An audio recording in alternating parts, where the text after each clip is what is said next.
علاقتهم بالتدين بالقرآن أنت الآن تقول أنه مذهب سني مالكي واحد وعندهم سب الصحابة مرفوض تماما. علاقتهم بالقرآن، تعلقهم بالإيمان والتوحيد، صف لي مشهد. علامة من أكثر الناس الذين تجدهم في المساجد المغاربة، والحج والعمرة تجد من أكثر الوفود تجد في المغرب. المغاربة عندهم القرآن اهتمام خاص، ترى من عهد الموحدين المرابطين.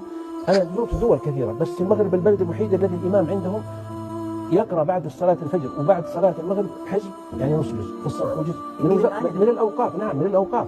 ولذلك سائق التاكسي في المغرب ترى قد يرد إذا قلت يسألونك عن الأنفال، يسألونك عن الأنفال يمشي معك ترى، لأنه من الصغر وهم يحفظون، وفيهم حفاظ كبار حتى حصلوا على الجوائز العالمية. إذا جاك يصنع لك الشيء قصة ورواية، يأخذ أمامك ويحدثك وحتى شيء. مغرب الأوفياء افخر فما بلده إلا تمناك أما واشتهاك أبا، وكاد يحكيك صوب الغيث منسكبا، لو كان طلق المحيا يمطر الذهب، والليث لو لم يصل، والشمس لو